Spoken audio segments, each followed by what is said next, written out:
We all need some kind of healing. Everyone is carrying some burden. Maybe it's a pain from the past. Maybe it's some shame that we've never named, some wound that still stings. But we've also developed defense mechanisms to protect ourselves. For example, maybe you're the kind of person who's always cracking jokes, but you do that because that's how you deal with anxiety. Or maybe you're the person who everybody sees as the strong one, but when you're all alone, all you want to do is cry. Or maybe you've learned how to push through, to just keep a smile, to say, I'm fine, even when you're not. We live in a world that tells us, just get over it, keep moving, or my favorite, suck it up, buttercup. But deep down, we all know the pain doesn't disappear just because we hide it. In a world that says get over it or suck it up, it can be hard to admit that we need help. But here's the good news of Jesus. He doesn't avoid our pain. In fact, he moves towards it. He doesn't shame the broken, he embraces them. He offers healing, not just for our bodies, but for our hearts, our minds, and our souls. There's a great story in Mark chapter 5 that illustrates this kind of healing. There's a woman who is in a difficult place. She was desperate. She had been bleeding for 12 years. And in her day, this meant not just the physical suffering that comes along with that kind of bleeding, but there was also social and religious exclusion. She was considered by everyone as being unclean. Now, she had tried everything: doctors, treatments, even paying for religious blessings, but nothing worked. Now, for her, it was 12 years of bleeding. For us, it might look very different, but you know that kind of feeling. Maybe 12 years of debt that just won't go away, or 12 years in a relationship that you just can't seem to repair, or 12 years of battling depression or anxiety, and trying every book, every podcast, every self help tip out there, but nothing really works, and you just feel stuck. You might not have this woman's exact story, but you probably know what it's like to carry something for so long that you just stop believing that anything will ever really change. Let's look at the rest of her story.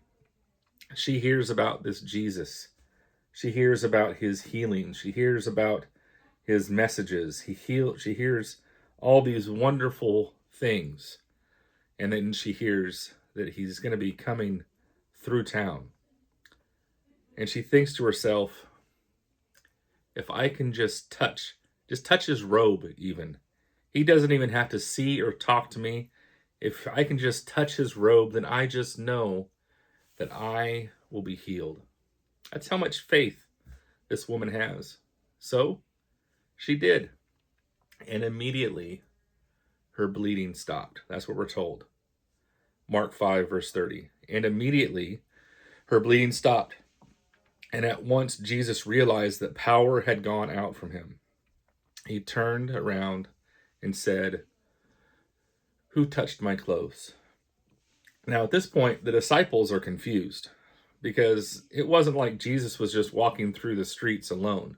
There was a huge crowd that was following him by this point. There could have been 20 people that touched him in the last 5 minutes. But Jesus knows. A good teacher sees the person who's overwhelmed, sees the person who's hiding in tears.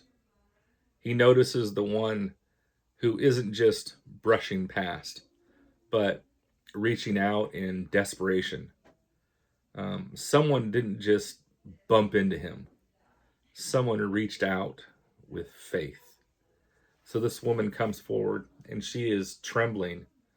According to law and tradition, she had just defiled this man. And in reality, everyone else in the area who came in contact with her. So he could have demanded her punishment. But Jesus didn't respond with rebuke. He responded with a blessing. Verse 34, daughter, your faith has healed you. Go in peace and be freed from your suffering.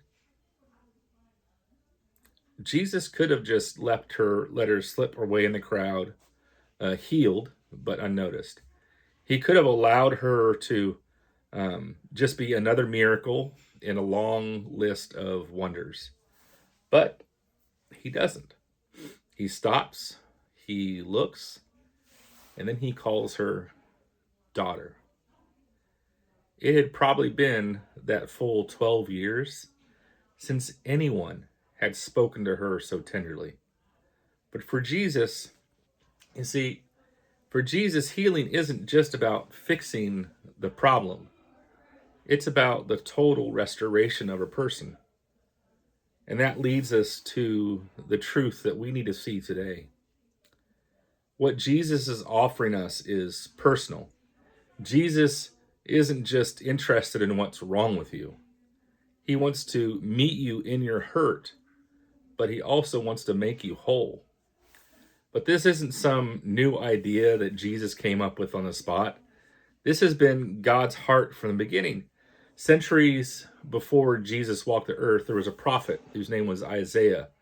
And Isaiah famously described the mission of the Messiah, a savior who would step into our brokenness, and with him he would bring healing and hope and restoration. Chapter 61 of Isaiah.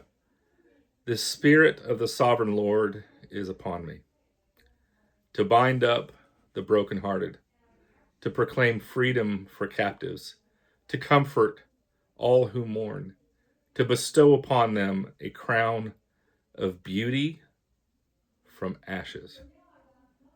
I love the imagery that Isaiah uses there.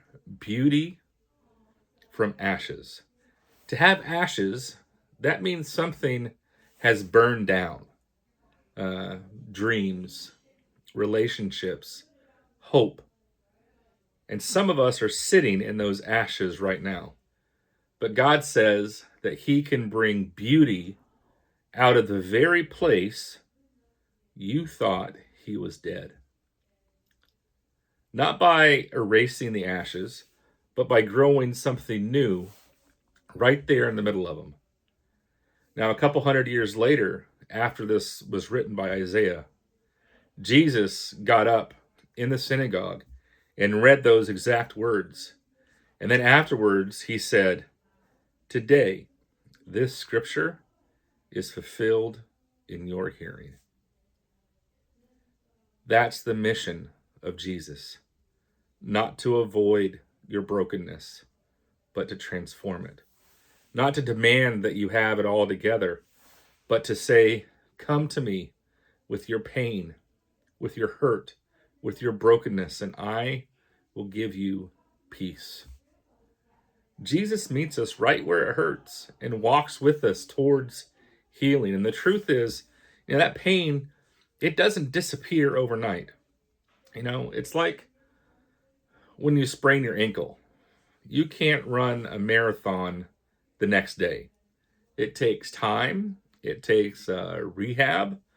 And man, it takes some patience. Well, emotional and spiritual wounds are similar in that regard. You don't recover from betrayal of a loved one over a weekend retreat.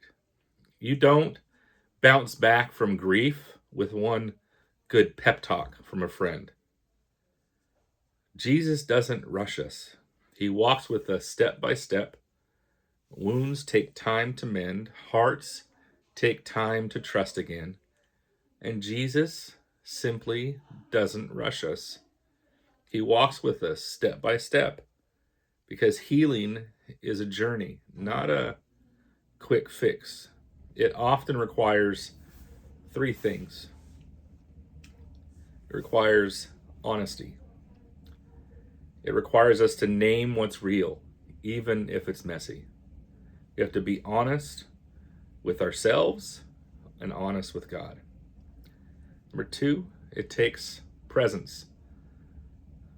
Letting Jesus into the places that we'd rather hide. And that can be the hard thing, right? But we have to let Jesus into all those places that we like to keep hidden from everybody else. And then number three, it takes community. Walking with others who can carry the burden alongside us. Healing doesn't happen in hiding. It happens when we stop pretending that we're fine and open ourselves up to God. A God who knows and loves us just the way we are. I want to tell you a story about my grandma. My grandma was a strong woman.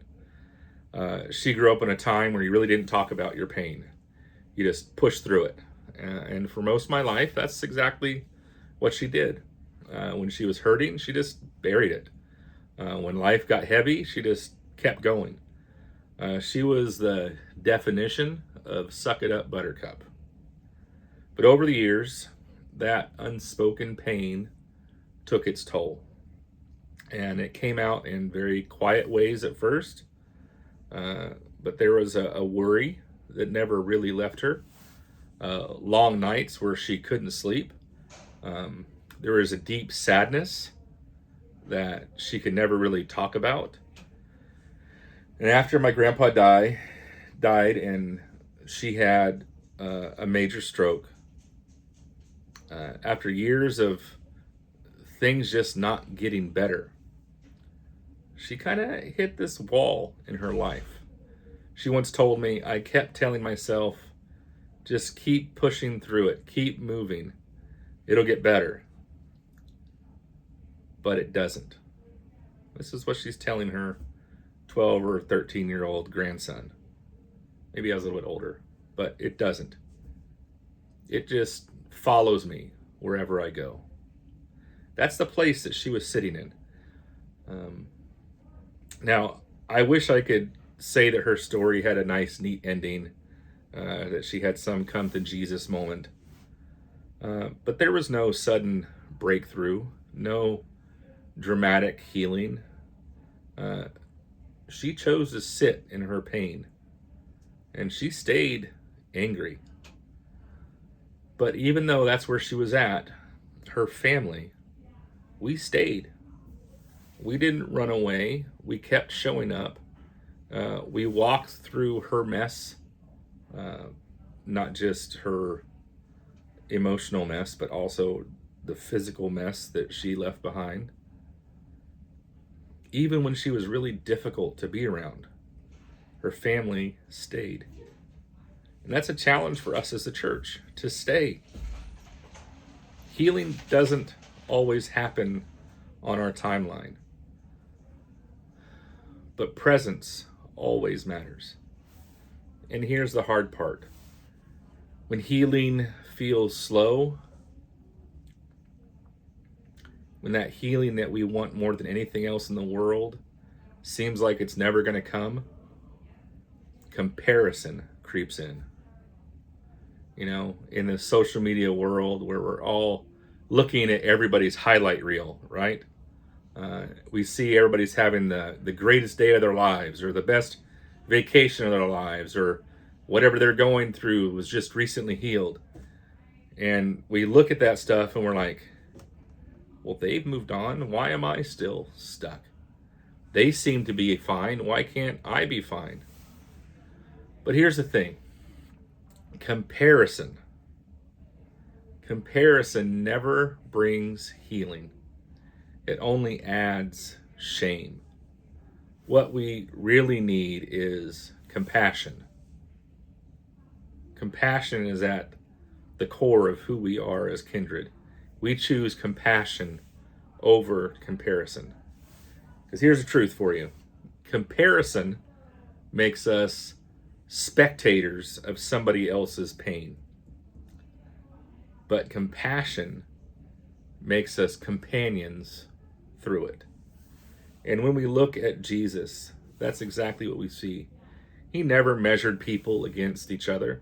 He met them in their pain, face to face, with a love that heals, not with judgment that crushes.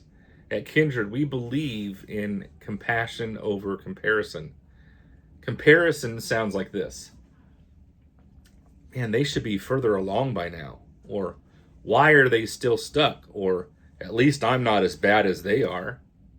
But compassion sounds like this: I've been where you're at. Or, I know it's hard. Or, why don't we just sit together until this storm passes? Healing doesn't happen when we judge each other's struggles. It happens when we share them. Share them with Jesus, share them with one another, and that's when grace does its work. So how do we measure growth in this area of life? Well, we have to reach a point where we can honestly say to ourselves, I am opening myself up to healing.